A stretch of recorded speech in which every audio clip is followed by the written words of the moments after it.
A lot of times we talk about cancer patients as having accelerated aging phenotypes, and it's very similar to the phenotypes that astronauts have. So there's a lot of overlap, and I'll go through a lot of studies that we did at NASA and how that's informing a lot of the work that our group is doing in cancer patients. I have no disclosures. So as I mentioned, we astronauts and cancer patients have very similar, what we call this multiple hit induced multi-system toxicity. So cancer patients at diagnosis, they may have a pre-existing risk factor, whether that's high blood pressure, older age. They are then exposed to the very toxic hits of chemotherapies. And the third hit are indirect hits. So these are things like patients don't feel as well while they're undergoing therapy, so they are not as active, they may gain weight or lose weight. And that's very similar to what astronauts experience. So most people think that astronauts are like the healthiest people in the world. And for some astronauts, that's certainly true, but the majority of astronauts are actually not that healthy. The average astronaut is 49 years old. They're typically male, and they typically have at least one cardiovascular disease risk factor, whether they have high blood pressure, high lipids, or they are overweight. Those demographics are slightly changing. I think a lot of the new recruits are a little bit younger. They're trying to be more diverse, but right now it's still an average age of 49-year-old male. They are then exposed to this direct hit of microgravity and radiation. And the biggest hit for astronauts is the fact that they're weightless. So there's no steps of daily living. So collectively, those hits impact every single system in the human body, all the way from the brain down to their bone demineralization, as I'm sure you all know very well. So what NASA implemented, noting those very intense accelerated aging phenotypes, they started what they call a Spaceflight Countermeasures program. And this actually started way back in the 1960s when they were initiating the very first Mercury missions. So what NASA wanted was a tool or an assessment that they could look at multiple systems at one time. So they started using a cardiorespiratory fitness test or cardiopulmonary exercise test because it assesses the heart, muscles, your vascular system all at one go. So I don't know if anybody has done one of these tests, but they're wonderful. They're short. They only take about 8 to 12 minutes, and you go to maximal effort. And the other thing that's nice about this test is that we have very well-defined normative values. So if you're an endurance-trained individual, you have a higher VO2 peak. If you're not as active, it's a little bit lower. And the value that you might see in clinical situations, such as someone needing a heart transplantation, their average VO2 peak is about 15 milliliters per kilogram per minute. The other aspect to note about what we know is that as we age, there's a slow downward trajectory. So you are all in this nice early phase up here. You're at near your peak of VO2, and as we age, it goes down. So NASA wanted to understand what happens when you go into space. So they did this back in 1964 on one of the early missions, and they found that after just 14 days, this was one of the Gemini missions, the astronauts had came back with a 25% loss in cardiorespiratory fitness. So almost 2 decades of aging in just 14 days. Now, of course, this was back when NASA was looking towards going to the moon. So they said this was completely unacceptable. How are astronauts supposed to gather rocks and locomote and do all the things that they're supposed to do if they've already lost 25% of their fitness? So that's when, on the next mission, NASA started implementing a countermeasure that was exercise. And this was, I think, really forward thinking for the clinicians and the researchers at the time, that instead of turning towards a pharmacological intervention, they looked at a much more whole system intervention that was exercise. So this is a picture of the very first exercise session performed in space. It was on the next Gemini mission. this is the bungee device. There was two astronauts, they asked them to pull on this bungee device as hard as they could for up to 5 minutes, multiple times every single day. And this is really incredible. This is the envelope of space that the astronauts had. Very tiny. You can imagine the next astronaut is right beside them, and they were asked to work as hard as they could doing this exercise intervention. But as you can see in this graph, doing that exercise intervention prevented a lot of the decline in fitness that was observed on those earlier missions. So there was still a decline, but it was about half as much as what they had seen in the other astronauts on the prior mission. So from that point forward, exercise became the one and only mandatory countermeasure for all astronauts. So and over the next 40 or so years, there was incredible progress in exercise equipment and exercise prescriptions that were used. So I'm not sure, Zoom, sometimes these videos don't work so well, but this is one of the astronauts exercising on what's called the T2 treadmill. Probably looks a little glitchy on your end, but essentially astronauts get bungeed down to this treadmill. Obviously, they would float away if they were not bungeed down. The other interesting aspect about this treadmill is they noted on one of the early International Space Station missions in 2005 that it needed to be on a vibration isolation system, because if it wasn't, they noted that the space station actually started resonating if the astronauts were running at a certain cadence, and they were worried that the space station could actually deorbit because astronauts were running at a certain cadence. So they implemented this vibration isolation system. So that's why it looks a little bouncy. Now, the other exercise device that was implemented, and this again goes to the importance of the biomedical engineers working hand in hand with the clinicians and the physiologists, is resistance exercise is another very important component. So this is the advanced resistive exercise device. This is Mike Fossum exercising. He's doing a squat. It's also on a vibration isolation system. But what's nice about this device is that it can be configured to do any exercise you would on Earth in space. So astronauts can do bicep curls, tricep extensions, calf raises, all of those exercises that are really important for helping to maintain muscle mass while they're in space. So with those advances in equipment, they also had very high volume. So exercise was scheduled for about 80 minutes per day, 6 days a week, which seems like a lot. And I think from 2005 until about 2010, clinicians were assuming that this was enough to help maintain fitness of astronauts. But what they found in one of the studies was, even though astronauts were working out for an hour and a half a day, this was still associated with this accelerated decline in cardiorespiratory fitness. So again, it's longer. The average ISS mission was 6 months in duration, but astronauts were coming back with still a 15% decline. So again, NASA is always looking to expand where they're going. They're looking towards going to Mars.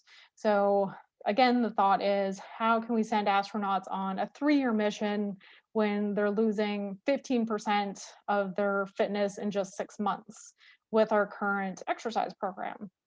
So what NASA back in 2010 implemented was, we need to change this. We need to figure out a way that we can help keep astronauts healthy.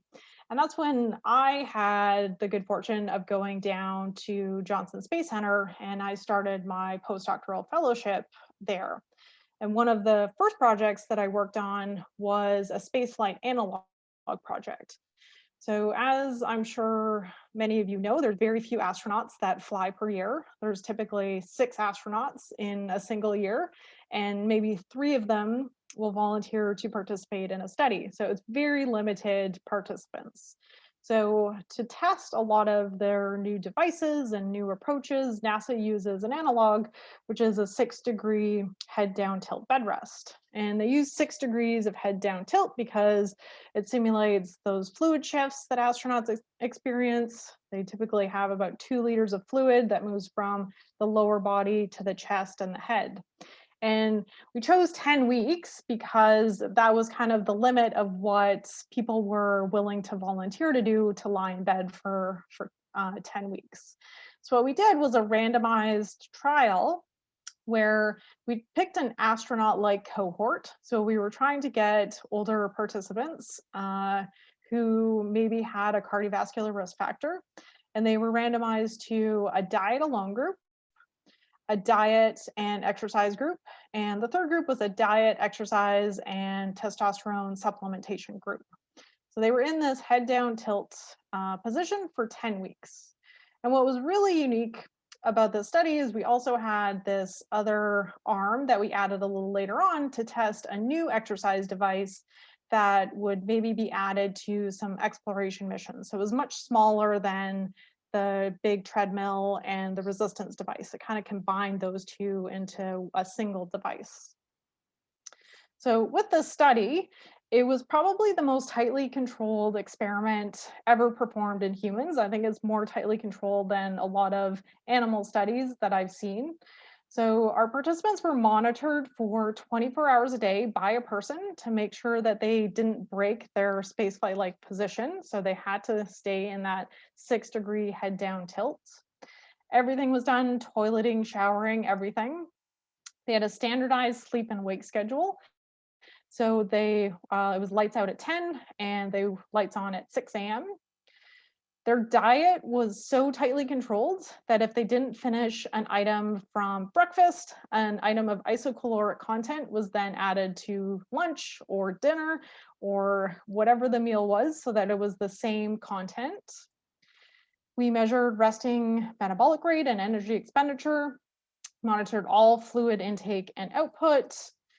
We had individualized exercise prescriptions, and all exercise sessions were supervised by 2 individuals. One, to make sure that they did what we prescribed, and 2, it was for safety, and I'll describe a little bit more about that later.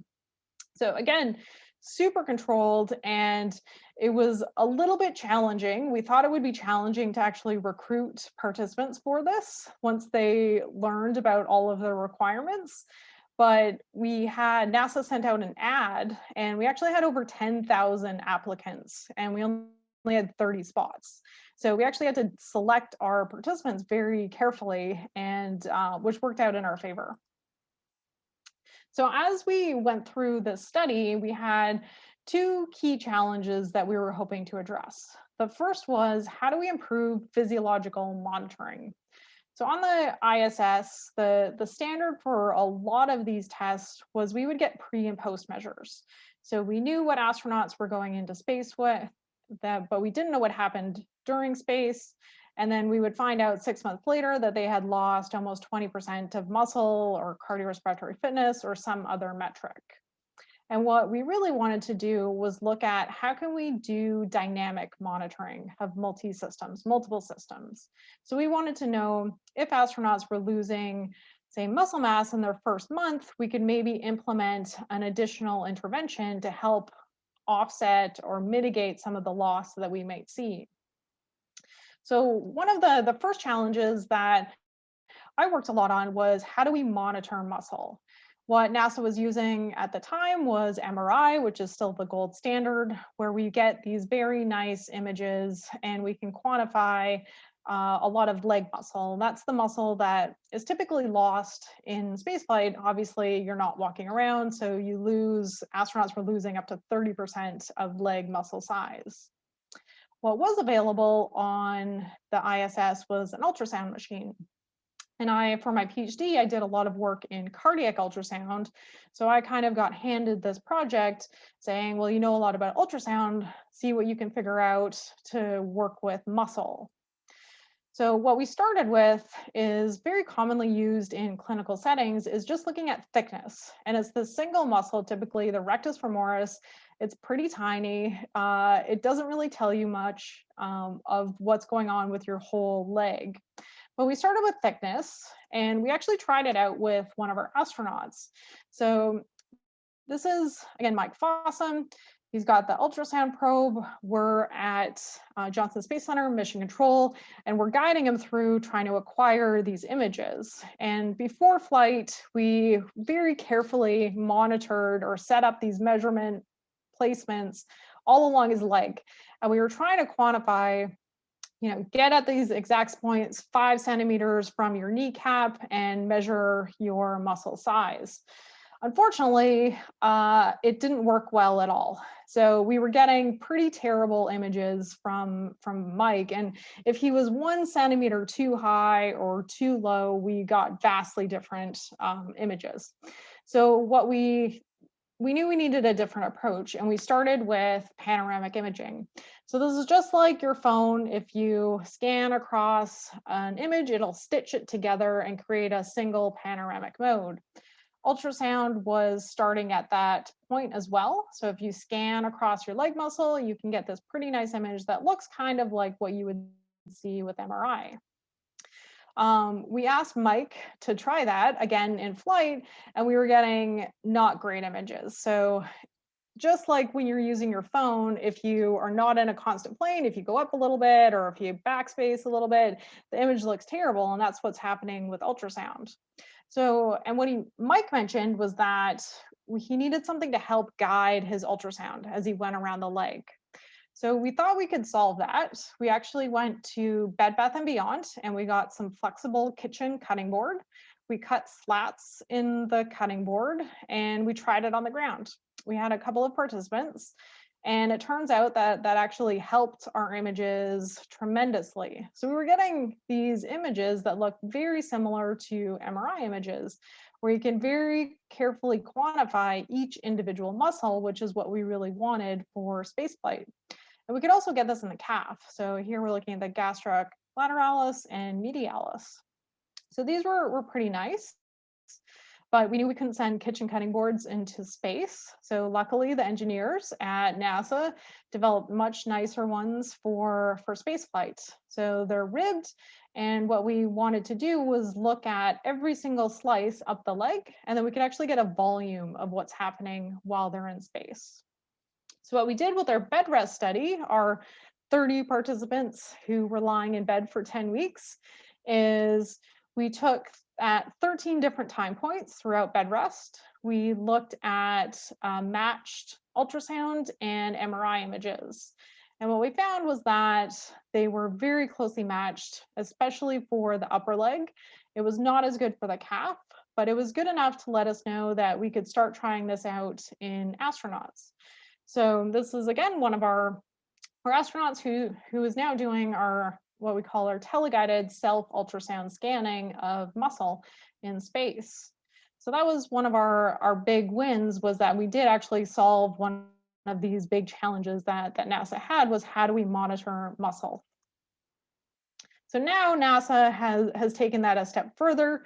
You may have heard of the twin study, where you had Scott Kelly in space and Mark Kelly on the ground, and they dynamically monitored both of these individuals in incredible detail. It was a really cool study where they looked at everything from whole body function all the way down to their genomics, and looked at some of the changes that happen in space.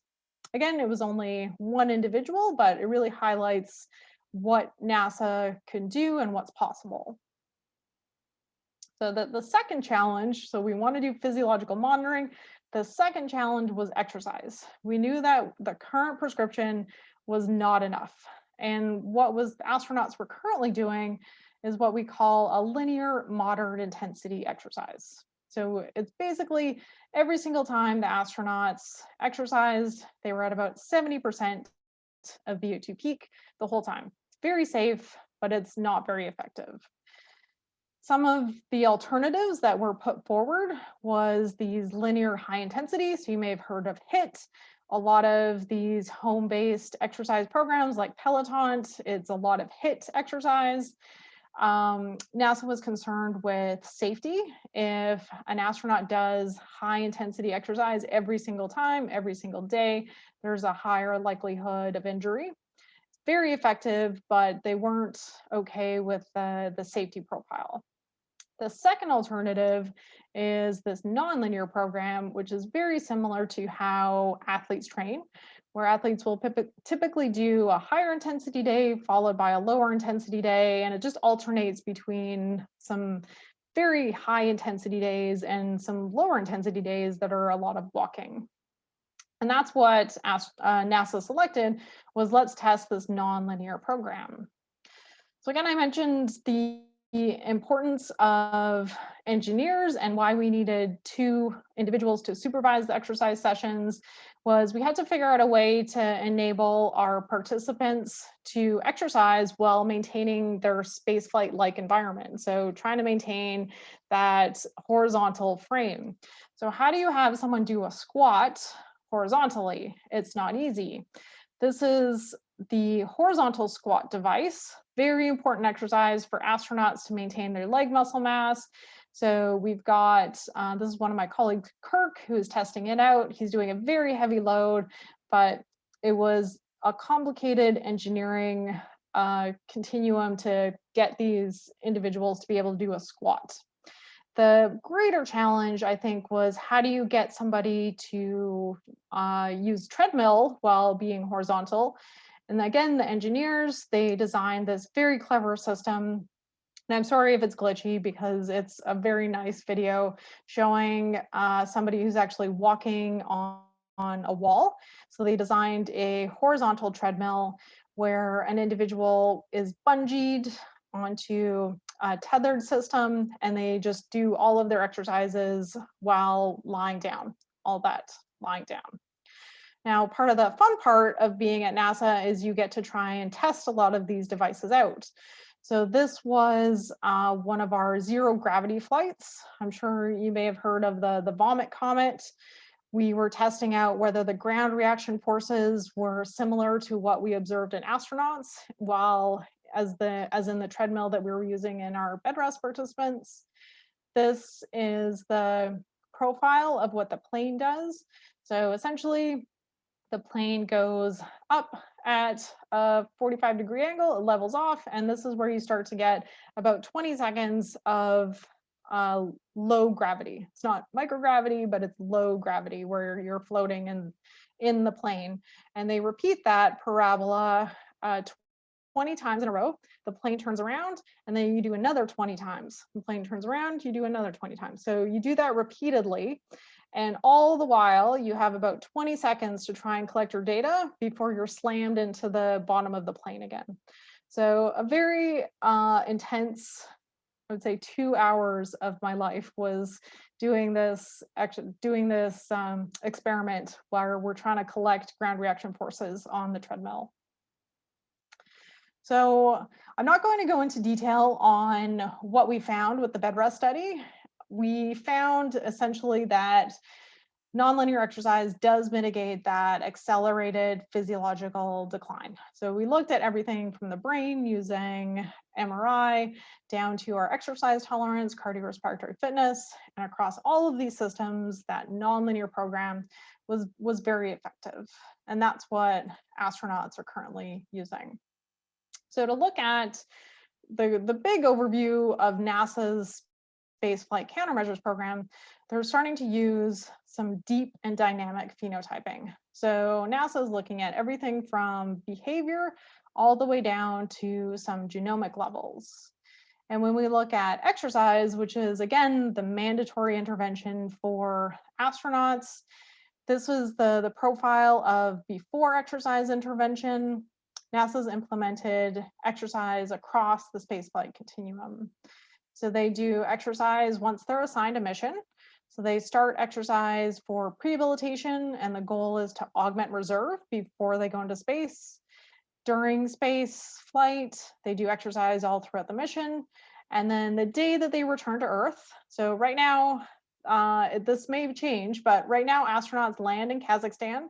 They jump on a plane, they're flown back to the United States, they land in a couple places, but once they land back at Johnson Space Center, they usually complete all of their tests that they're assigned with research, and then they start the rehabilitation program that very same day. So there's no break, they don't get any recovery, they start right away.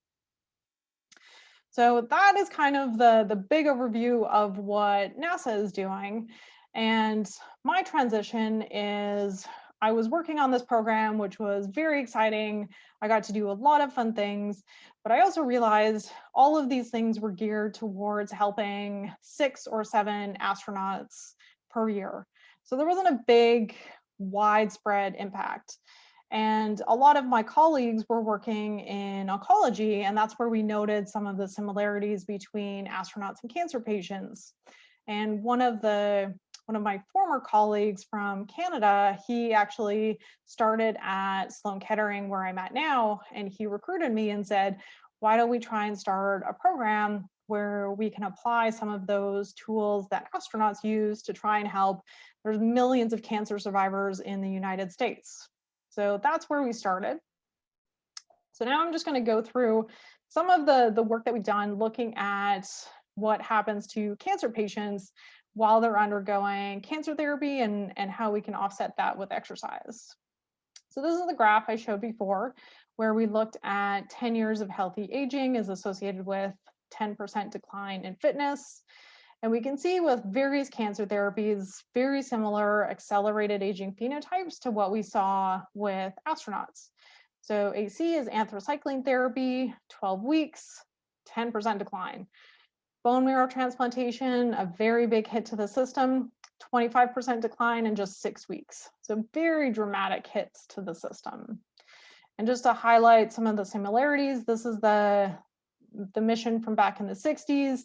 The NASA associated or spaceflight associated decline was similar to what we saw with bone marrow transplantation patients.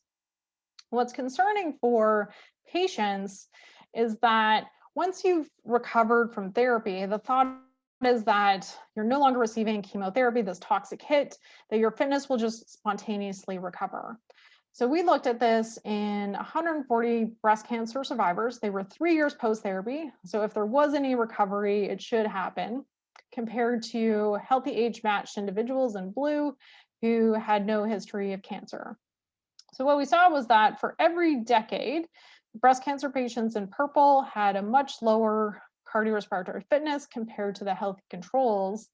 But what was really concerning was the 50-year-old women, they had an equivalent VO2 peak as a 70-year-old healthy control. So almost a 20-year age discrepancy between breast cancer survivors and individuals without a history of cancer. And we can see this in different cancer settings as well. So these are childhood cancer survivors. The average age is about 25 to 30. So they were treated when they were young, so about 5 or 10 years old. 26 years post-therapy, they had a 21% lower VO2 peak compared to individuals who had not been treated as children. So there's really lasting impacts of these therapies on the entire body. And why we care about this is we're very interested in what it relates to how long these patients will live. So we looked at this in lung cancer patients. Those that had a higher VO2 peak, they had a much lower risk of dying from any cause compared to individuals that had a lower VO2 peak. And similar to, this was a study that looked at a whole different group, a whole various cancers together. Those that had a higher fitness level had almost an 80% reduced risk of dying from any cause compared to those with a low fitness. So these really highlight why it's important or why we're so interested in cardiorespiratory fitness. This graph highlights accelerated aging across the continuum for our non-cancer patients compared to our cancer. We know that even before going into a therapy, some cancer patients have a lower VO2 peak compared to age-matched controls. During treatment, that declines 10 to 20%. Post-treatment, it's still about 30% lower. And why that's so concerning is we know once you get past about 7 years post-treatment, individuals with cancer have about a 20 to 40% increased risk of cardiovascular disease events. So we know there's this big increased risk, and that's why we're so interested in an intervention, just like NASA was back in the 60s. So you would think, and I get this comment a lot, well, isn't exercise something that everyone should do? Isn't that like common sense? And you would think it is, but it's not standard of care for cancer patients. If you're diagnosed with heart disease, diabetes, COPD, and if you're an astronaut, you are guaranteed to have a supervised exercise intervention. If you're diagnosed with cancer, that's not the case. I think there's still, even today, a little bit of a paradigm where clinicians and oncologists, they often tell patients just to rest and take it easy, get through the chemo, and we'll deal with everything afterwards, which I think back in the 1960s when nobody knew a lot about the therapies, that made sense. We needed to tackle the tumor. But now the treatments are so good and patients are surviving so much longer, this is really the time to start to look at some adjunct therapies. So what's the evidence that exercise may help? We start with what's called observational data. So this is basically where patients self-report how much exercise they do. So we ask patients over the last week, how much exercise have you done?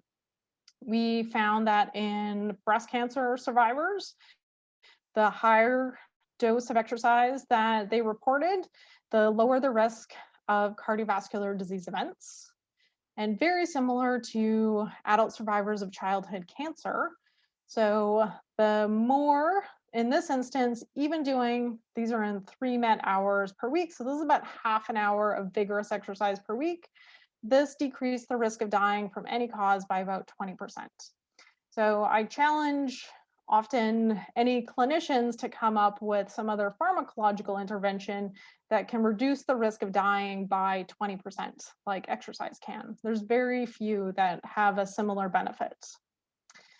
So of course, we're very interested in that cardiorespiratory fitness. We want to know, does exercise help? And you really need randomized controlled trials to look at those direct effects. We know there are limitations with self-reported data. Some people may over-report, others may under-report. So observational data is a little bit muddy. So what we found by looking at a meta-analysis, this combines all studies that we could find into one synthesis. We found that exercise does increase cardiorespiratory fitness compared to non-exercise control. But what was interesting is the effect wasn't that much. A 2 milliliter per kilogram per minute increase is not that much when you look at some other non-cancer settings when it can improve up to 7. But what we know so far is that if you exercise before you undergo surgery for cancer, it can reduce the risk of postoperative events by about 40%. During treatment, if you exercise, it can improve cardiorespiratory fitness by about 5 to 10%. This is a little bit higher if you exercise in that post-therapy setting. And based on the observational data, we know that exercise can decrease the risk of cardiovascular disease events by up to 40%, depending on the setting. So really strong evidence coming out suggesting that exercise could be beneficial. So if we think exercise is helpful, what should we prescribe? Right now, current guidelines for patients are, and this is really just for the general population as well, is to do about 150 minutes of aerobic exercise per week. And it's that linear prescription where every single time you go, work at about 40% to 70% of your peak. And the challenge with that is that it's a one-size-fits-all approach. So you can imagine if this is a 70-year-old breast cancer survivor and this is a 30-year-old survivor of a childhood cancer, and you're telling them to do the exact same exercise, you will have vastly different results where it may be very effective for one population and not effective for another. And that's what our group is really interested in diving into, is how can we optimize exercise prescription? So again, this is just like what NASA did 10 years ago. We know the current guidelines are this linear program. We're very interested in testing this non-linear approach in patients, just like we did with astronauts. We recently published a study where we looked at that. So we looked at 174 breast cancer survivors who were randomized to 3 different groups. One group just came in to our center and they did a stretching intervention. Another group came in and did that linear, so same thing every single time. And the third group did that non-linear program. What you can see in the graph is that that nonlinear program is more effective than the other programs at improving VO2 peak, which is great. That supports our hypothesis. Unfortunately, when we started looking at each patient response, we got a very different story, and the story was not great.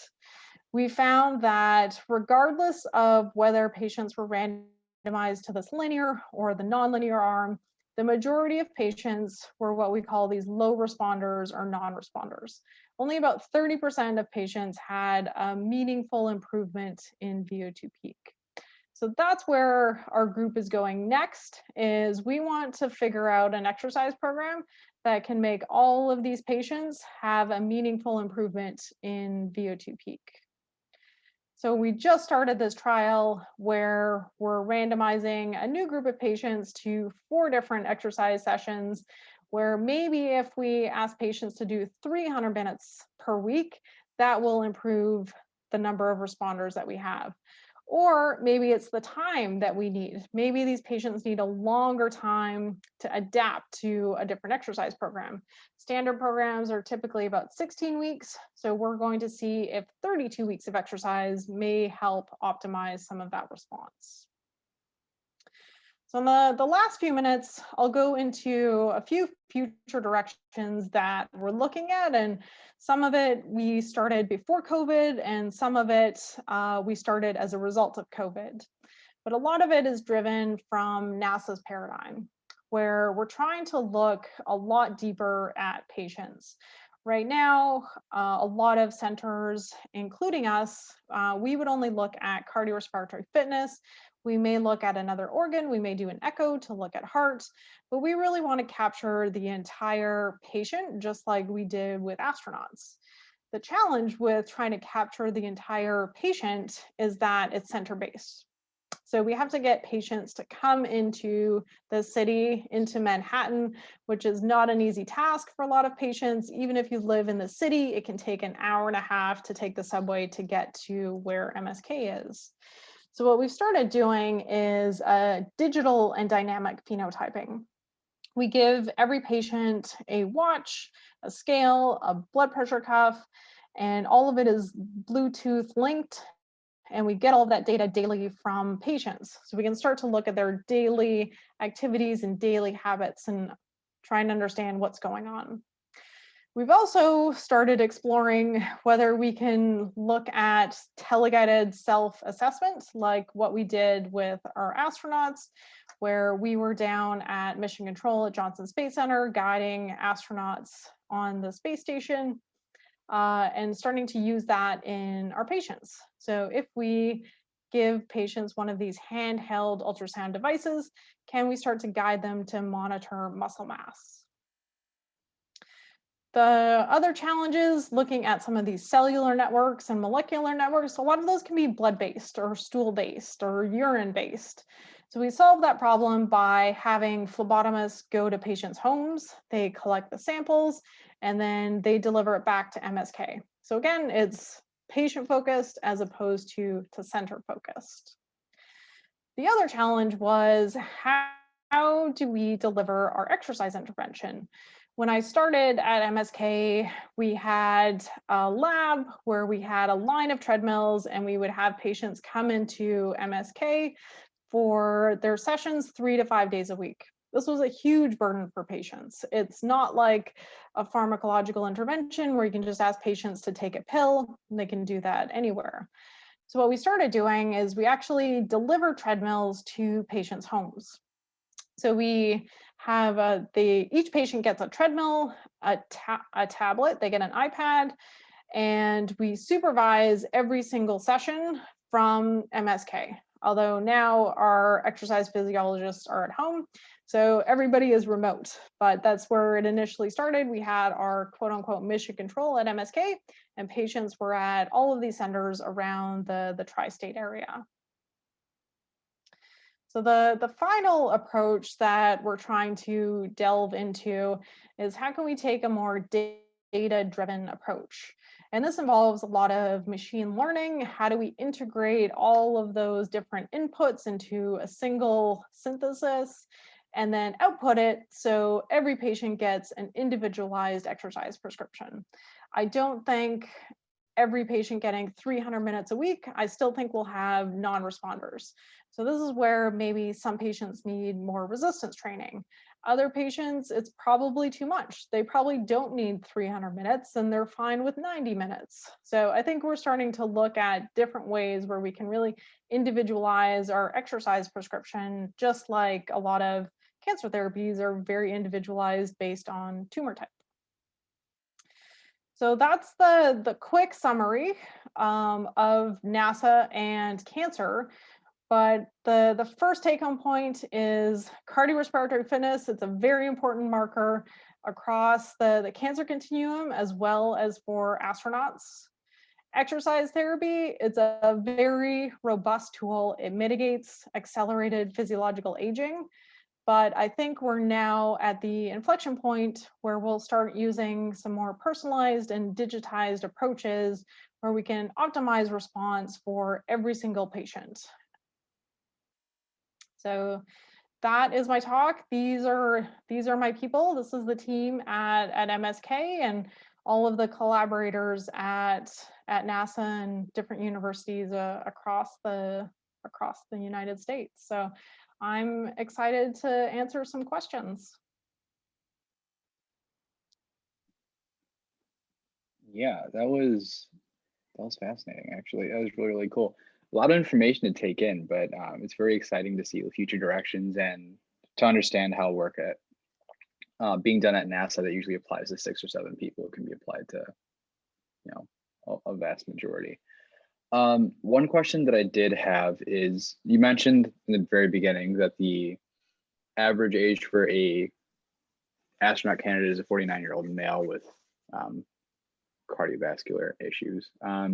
Is there a way, are there steps kind of being taken to incorporate physical fitness in addition to diversity as part of like the selection process? So if you have candidates that are fitter, maybe you could have a less pronounced decrease in fitness, maybe.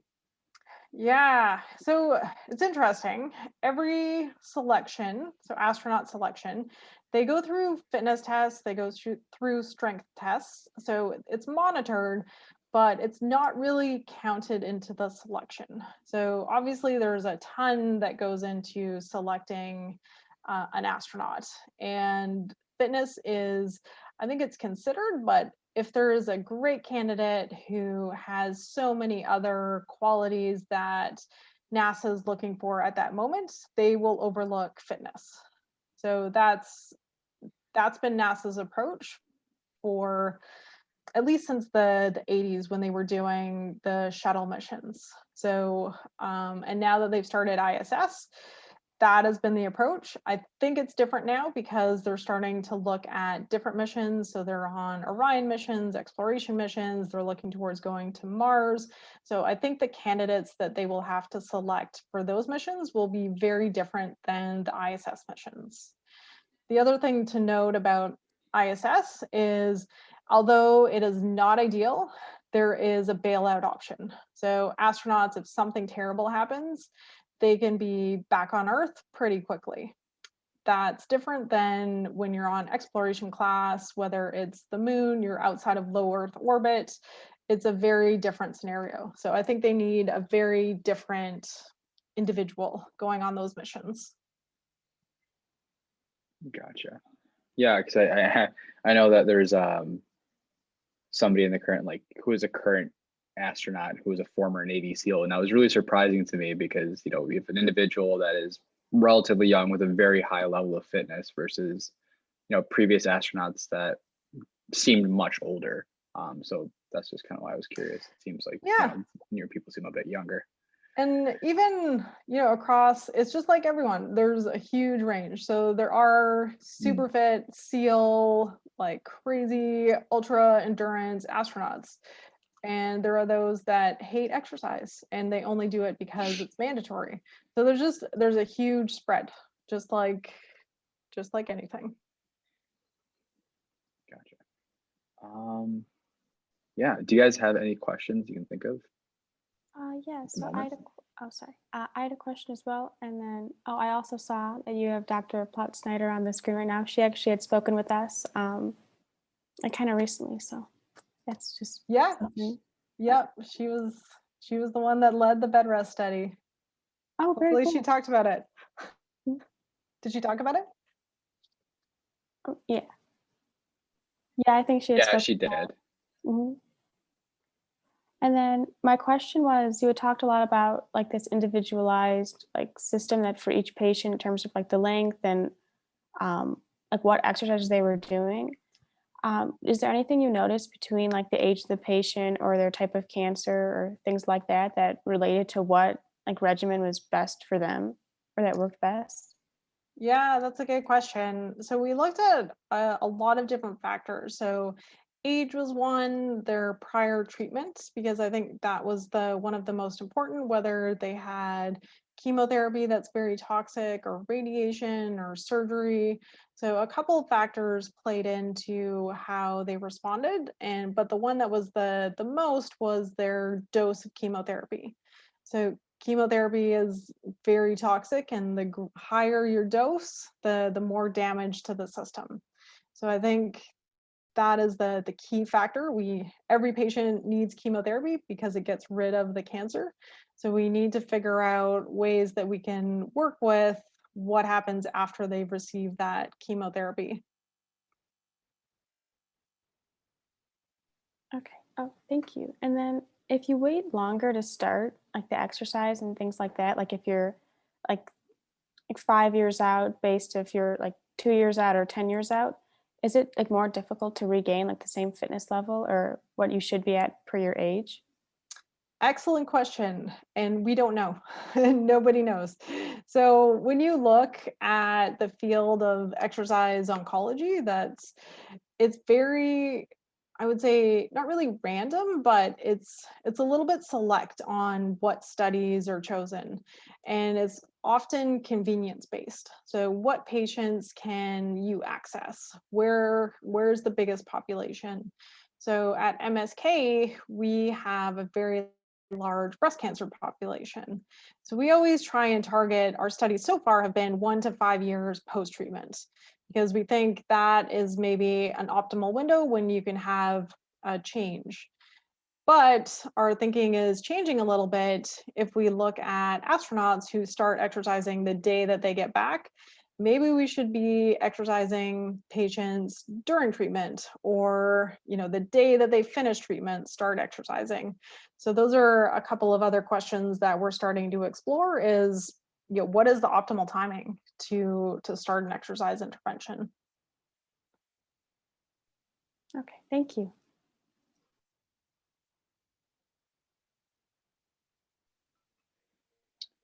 Yeah, another question that I kind of had was relating to the bed rest study itself, and you were mentioning the very tightly controlled food intake, basically. I was wondering if that was something that was also used for astronauts. Now that their exercise is regularly monitored as like their intake, their caloric intake, their sodium intake, and all these things like monitored. And do you think that would have an effect, a significant effect? I think researchers and clinicians would love to have nutrition tightly controlled in astronauts, but it's not the case. So, just to give an anecdotal example, so in our study that we did with astronauts, we had one astronaut who lost like 15 pounds because he didn't like any of the food, was one reason. And the other reason was one of the resupply missions was delayed. So they actually didn't have enough food for, I think it was a week.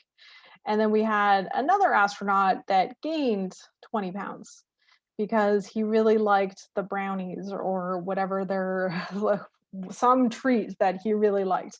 So it was very individualized, and I don't think the system is, it's hard up there. They're in this like tin can for 6 months. I think they try and let the astronauts have some pleasure where they can have some pleasure, and a lot of that comes from food. So I think ideally that it would be tightly controlled, but realistically and in the applied world, I'm not sure it could happen. Great, yeah.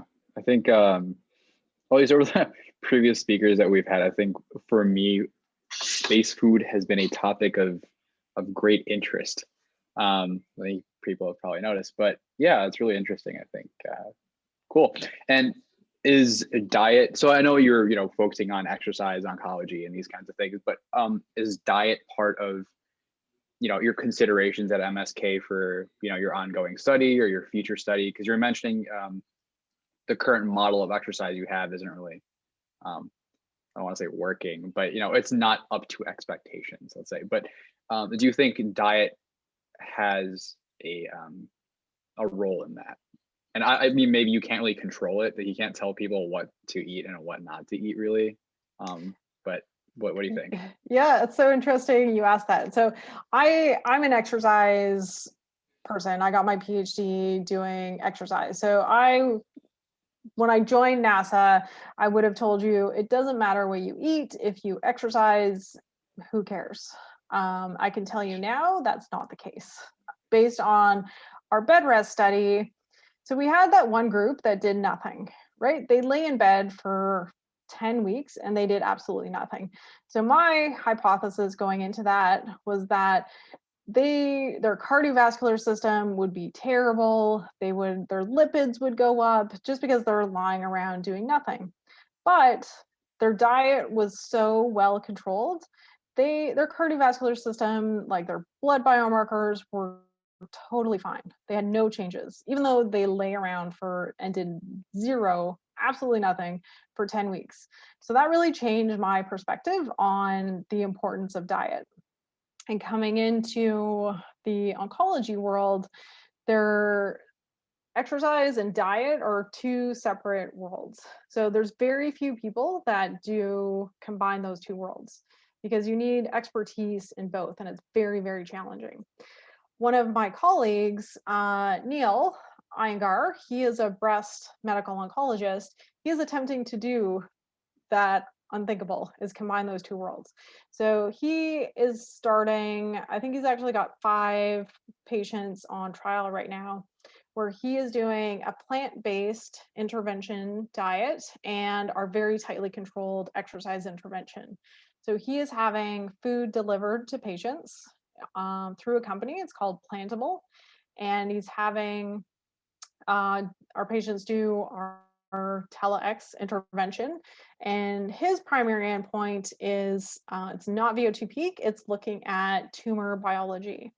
So our group actually has, and I didn't explain this, but we have 2 foci in our group. So I'm looking at the cardiovascular system, but Lee Jones and Neil Iyengar, they look at tumor biology. So they look at the effects of exercise and nutrition on what happens to either tumor cells or the tumor microenvironment. So Neil is taking, he's specifically targeting overweight breast cancer patients. So they're survivors, but he's taking tissue biopsies, breast tissue biopsies before this diet and weight loss intervention and then after. And he's looking to see if some biomarkers of cancer change. So great question, very difficult to do, very difficult to do. There's the nutrition world, which is very different than the exercise world. I have a quick question. Even though they're so closely linked. Yeah. Sorry, go ahead. Yeah, that was just my last comment. All good. I just kind of thought it'd be a good time to segue in on that because I guess I just want to start by commending all the amazing work you've done to the exercise studies, but I've also been doing for coursework a lot of research on the dietary determinants and treatments of different types of cancers. So, and I saw you talked about studies on breast cancer, but I wondered if you looked at any other types of cancers besides that, and whether certain exercise prescriptions worked better at combating or preventing different types of cancers.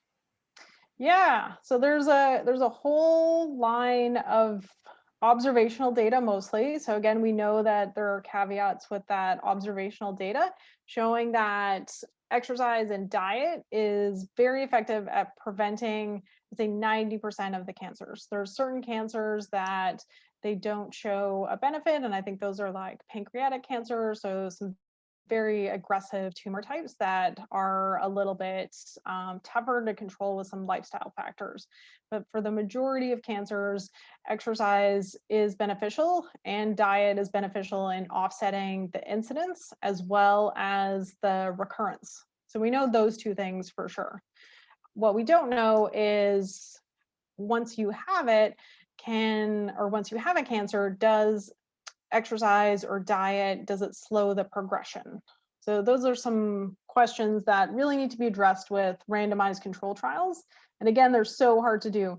We can control exercise, we can monitor it with smartwatches. Everybody's got a smartwatch now, we can monitor it. Diet is so hard. It's very challenging to get people to remember what they ate, write it down. There's not great tools. We've started trying to get people to take pictures of their meals, and then it automatically supposedly calculates that caloric content and breaks down the nutrition. But it's very, very challenging because there's a little bit of a stigma associated with food, right? So patients, if they have a brownie, they don't take a picture of a brownie because they don't want it to count. So we've had patients tell us that they didn't take a picture of their ice cream, their Dairy Queen ice cream, because they didn't want it to count. So it's so challenging. And I don't know we have a solution for that. So thank you. Yeah, I remember Dr. Snyder just like briefly, he should like talk about like, people not wanting to take pictures of their Dairy Queen. But I remember, because obviously I asked her about food. As well. I ask everybody about food, I guess. But she was also mentioning that they tried to, take pictures, have people take pictures, and they just like didn't do it. For whatever reason, I guess now we found out the reason. They just didn't want like the calories to count. Like if you don't think about it, the calories don't add up, I guess. So yeah, okay, that's really interesting. Cool. Yeah, that's the thought. Yeah. So in terms of your area of research, exercise physiology, exercise oncology, in terms of like looking towards spaceflight, what do you think would be the next bigger necessary steps to get people to Mars, for example? At least in my limited experience, what I thought was very important were two things: one, like the psychological side of things, and two, the radiation side of things. But yeah, so what do you think? What do you think are the next big roadblocks to getting past the moon, maybe to Mars, and prolonged human habitation in space? Yeah, there's so many. I think one of the areas that I think can be tackled and could have meaningful improvement or change for astronauts is the data-driven approach.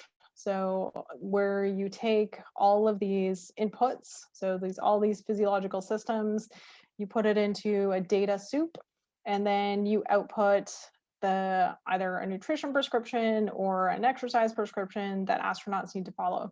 So right now, even though NASA is the leader in developing a lot of these equipment and exercise interventions, most astronauts still get pretty much the same dose of exercise. It's individualized, so you and I will work at different heart rates that's specific to us, but it's generally, that nonlinear program.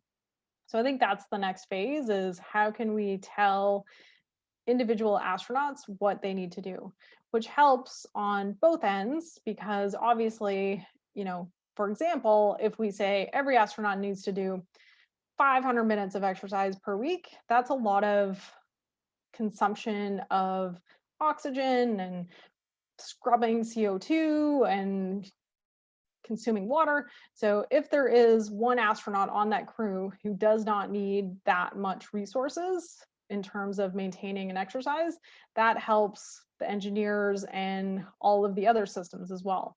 So what's unique about NASA is that you not only have to think about the astronaut, you have to think about all of the systems together.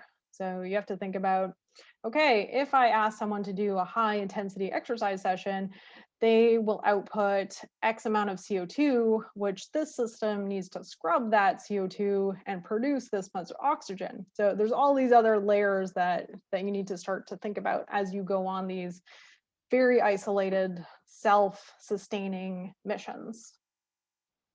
And the other aspect, yeah, sorry, I'm gonna go on for a little bit about some other aspects, is combining some other systems as well. Plant-based biology will be so important. Understanding how do we grow these resources in space, on the moon, on these different surfaces, so that astronauts can be self-sustaining. They're gone for a long time. They're gonna need some other sources. Yeah, I think that ties into what I was just gonna say, is like, it's not like you're gonna have, resupply shuttles when you're, that far away, and you need to have some kind of sustainable resources there. One other question that I had that popped in my head was, so let's say that we do have a rigorous exercise regimen, a nutritional regimen that works when you're in flight. Which I know is the first challenge, and what I'm about to ask is probably just like, let's not worry about that right now. But let's say that you do get to Mars, great.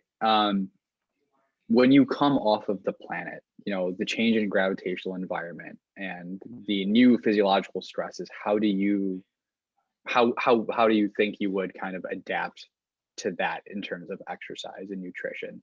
So granted, this isn't like an immediate concern. There are other more immediate challenges, but it kind of seems a little chicken egg to me, where it's like, you go to Mars and now you need to work out, but like, what do you work out on? There isn't anything in place to work out.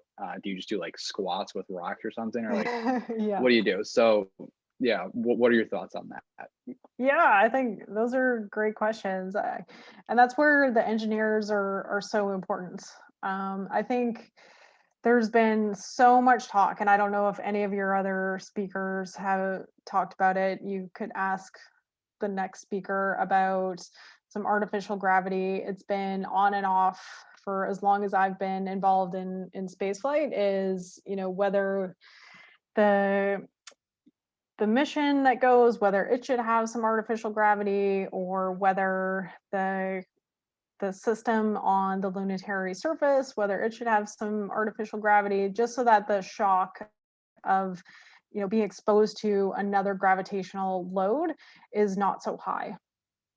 Because that is the biggest concern, is either on landing day, if there is some catastrophic failure where the astronauts need to egress on their own. Right now they're surrounded by tens of 20s of helpers that help them out of the capsule. So there's always the thought of, what if something happens where they need to egress on their own? And that's exactly how they need to think of it on lunar surface, on the Martian surface. How can astronauts be exposed to this different gravitational load? So I think artificial gravity is one that has been talked about. There are some exercise devices that incorporate some gravitational loading that are very interesting. There's centrifuge. There's actually a bed rest study that involved centrifuging. So there's a couple of different options that there are speakers that are much more knowledgeable than I am about the artificial gravity. I'm just imagining people just laying in a bed getting like whipped around. The centrifuge study. Anyway, yeah. Does anybody else have any questions? I know I've been kind of talking forever and hogging the questions here, but if not, I can keep going, I promise. Okay, So the next question I had, so we got some suggestions with this before, and I thought it was really interesting, so I'd ask you too. So as you noticed before, probably the majority of us are pre-med. We want to be doctors. So what are some things based off of what you have found that we could practice on a day-to-day basis with patients to better treatment outcomes? So one thing that we had learned is, look, there are people that are, confined to bed rest post-op. It'd be nice to get a PT down and help them do some exercise so that way they're not, deconditioning as quickly, and it'll help them recover. Because right now people don't get PT unless it is specifically prescribed from them after like an orthopedic injury or something like that. Maybe if you come down recover from some cardiac surgery, you could get some PT and help you recover.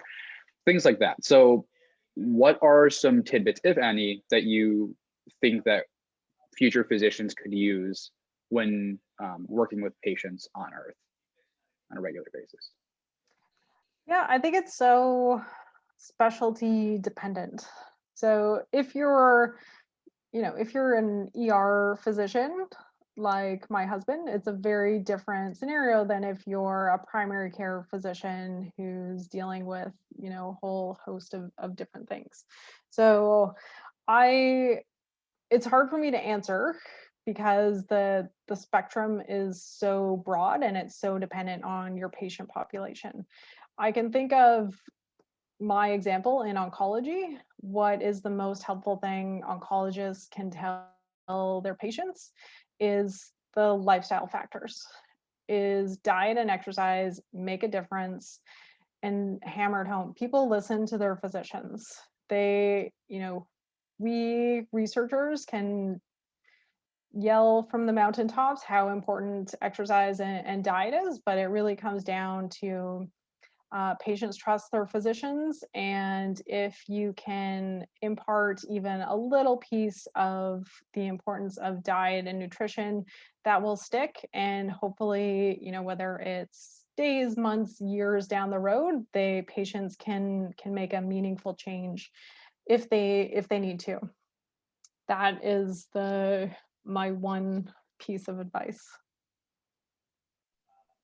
Yeah, I think it's really valuable. It's definitely, as you had learned with trying to ship out treadmills to people, it's very hard to get people to do exercise. And so, you can suggest as much as possible, as future physicians to maintain a clean diet and work out and all these things. Cool. I will say, though, question. I will say before I go on, so it's important to state the importance of those things, but it's also hard for patients if you just tell them diet and exercise is important, and if you don't know what that exercise and diet should be, they don't know what that exercise and diet should be. So an important piece is knowing that there are places to refer patients where they can get detailed information. Mm-hmm. Mm-hmm. Awesome. Last question, not a very serious one. So we like kind of asking this. What is probably one of your most favorite memories at NASA, like a funny story or something like that? We could tell you Dr. Pelt-Snyder's afterwards because that was kind of a riot. But yeah, do you have any funny stories from NASA, things that you think about this will crack you up, that kind of stuff? Well, now you have to tell me Lori's first. Okay, so Sean, Lauren, Dave, you guys are gonna have to help me tell this. She was, I think, in Russia, right? And so we had gotten together for, Dave, okay, maybe you could help me out here. They had kind of like gotten together for like a meeting after a study or something, and there was this very high-ranking Russian scientist whose like father was a member of the KGB. Just everybody listened to her. In the social hierarchy, she was up there. And so basically she would keep making toasts, and every time she made a toast, like you had to drink. And so she proceeds to make several toasts. And so like the more toast she made, it's like, according to, I guess, Russian custom, the more toasts you make, the more successful you think the mission was. And so in order to kind of uphold that and to honor her social status, people had to keep drinking. So she would just kind of keep calling toasts, and scientists would keep getting hammered. And so that was, I think, the gist of her story. It was just kind of, just in a really formal scientific meeting. Yeah, she Fast forward like also 30 minutes later. she Yeah. also mentioned that like there was like a social difference there too about like what the toasts were about. And one thing she mentioned that like they toasted to was like the success of their mission was due to an abundance of women over men. And like to her, that was like an insane kind of toast, but like they enjoyed it. Yeah. And so the general gist was just like, this very kind of formal meeting quickly turned into like, just a great time, I guess. A bunch of just drunk to throw in that caveat. scientists. Just a bunch of drunk sounds fun. scientists. Yeah. Sounds So fun. it was really funny to because that's personally not what I kind of envision when you hear NASA and collaborating with Russia. It's like very, very serious people, and I'm sure they are, but I wasn't expecting that. So Yeah, no, it's true. I guess my story. So the one I remember is the vomit comet. So our parabolic flight. It's called vomit comet for a reason. It's awful, but I kind of described that already. So my other story would be, so for our muscle measuring study, where we were looking at measuring the ultrasound slices in space, we had very detailed measurements that astronauts had to take to place the ultrasound templates on. So the whole process took like probably 20 minutes to measure out where they were supposed to put it, to mark it, and they had to do that multiple times throughout the mission. And one of the crew members who was just not interested, he flat out refused. He said, "Forget this," in a much more forceful term. And he said, "Why can't I just get a tattoo?" And we said, "Okay, I guess you can get it. If you want, that'd be great, because then we know for sure it will be in the right spot every single time." So he's like, "All right, let's do it." So I went to a tattoo parlor with this crew member and one other ultrasound technician, and we measured out the exact placement of the ultrasound device. And then he got a tattoo of markings of where the ultrasound template should go. And he knew every single time that he just could put those on. So he saved himself, 20 minutes every single time he had to do that research session. So that is my story, is I got a tattoo with an astronaut. That's really some anything dedication. for the mission. Yeah. Yeah. Oh, that's wild. Well, I think it's an hour and 20 minutes. I think that's kind of what we got the time for. So thank you very much for stopping by and telling us about your experiences. This has been really inspirational, actually, to understand what is being done at NASA and how that can apply in the future of exercise oncology and so on and so forth. So thank you very much. Do you have any questions for us? Who wants to be an astronaut? Who also wants to be an astronaut? Who wants to work at NASA? Does anybody want to work at NASA? Yeah, there you go. Okay, astronaut or NASA, or work at NASA? Those are two different things. Who wants to be an astronaut?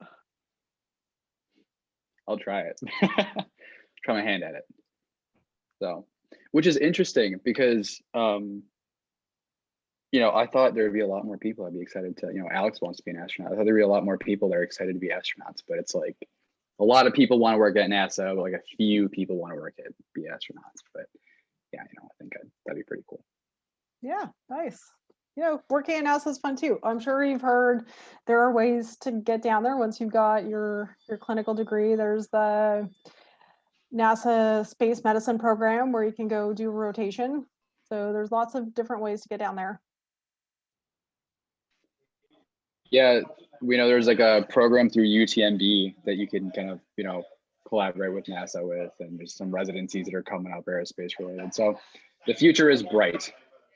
Exactly. Yeah, good. Well, thanks for inviting me. Email me if you have any other questions. I'm happy to chat some more. Great. Awesome. Thank you so much for stopping by. It was really great talking to you. All right. Thank you so much. Thanks. Yeah.